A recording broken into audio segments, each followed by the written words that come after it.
imagine, uy, may namin kasama. Hindi ako pwede tumulong. May kasama siya. Uy, GM. Grabing gapak yun ang bilis Alam mo mga batang mabibilis gumawa ko na aksidente.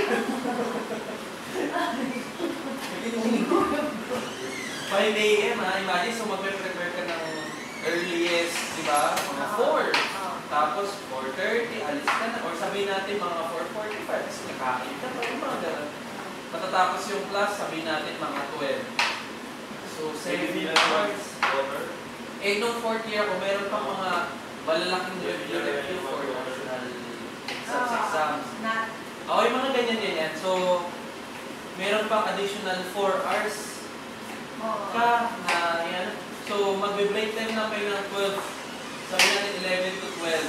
Ano niyan, lunch niyan. Babalik kayo ng 1. 1, 2, 3, 4. Oo. So, nakakala mo ng 5 AM? Oo, ang aga. Tapos ang first subject ko ay math. Bakit gano'n? Diba sobrang First year of math. Sabi ko, so, yun yung worst ko nung 4th year high school ako, public. Ang isa pang worst na na-experience ko, 2nd year high school ako, 3 shifts kami. Pero nag-enjoy ako doon. Kasi, 3 shifts, 6 to 10, 10 to 2, 2 to 6. What government did? Kami, ang shift namin, What? 10 to 2. Sa sobrang populated ng school namin. Grabe. Kasi ako, lumaki akong public school. So, ang namin, di ba pinag-uusapan nyo last time, bawal na pala ito magsalita ito ng mga to. Pinakamarami namin sa isang room, sa public school dito, nung sobrang tagal, like 2010, we're 100 inside classroom. 100? Ang dami naman. Nandun anong shift yun? Hindi, first year to. Section 2. Section 2 pa ako nun Tapos, naging 90 kami. Tapos, nung naayos na yung fixing ng mga bata, ang total namin was 88. And ako yung class president noon. So sabi ko, grabe, ganun kami kalala. Tapos nung 2nd year high school ako, dun na siya nagkaroon ng 3 shift. Kasi super populated yung school. Sabi, sa Taguig. Siguro kasi, iba pa yung wala pa masyadong available schools that time, yung mga ganyan. Limited pa, no? Limited pa. Dami pang mga tao. Oo, sa daming tao. Yung school na yun, very strategic siya, yung location niya dahil, ilang barangay ba yung katabi niya? Ang daming mga barangay, so parang ikaw, hindi ka na lumayo. Doon ka na, diba? So ang ending, nagiging crowded yung area. Nung 3rd year high school ako, yun yung medyo goods ako kasi parang 1 p.m. to 6 na, parang 5 hours na lang doon. 12 to 6 ata. Nagpapalig pa ako. Ayun.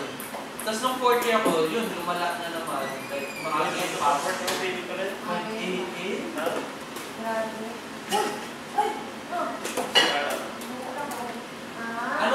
Punas mo naman sa ice na kasi kawawa naman. Sige, wait lang.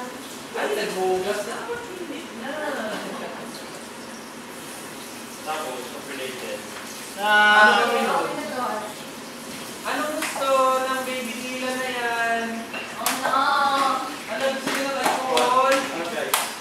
Grabe. Wala pa naman sa labis. Lumero. May tawag si JN. Gavin. Dyan. Tagal nyo. Malaki yung unak namin ito. Uy! Kamusta na yung anak ko dyan? Si Gavin ba? Tapos na. Kumapansin. Sarap po Uy, ay bigari na. Uy! Pakarga-karga lang Hindi ka napakarga-karga ka. Iba talaga basta galing London yung bata Uy. Grabe ang struggle ng public schools talaga. Ay, hindi na rin hindi jazz. Careful! Nung first year high school ako, during dito sa public school, we're 100 inside classroom. Ha?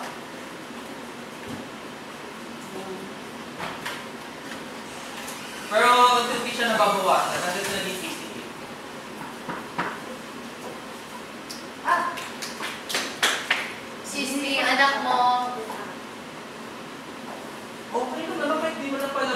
yan para konti na lang ba yung isipin.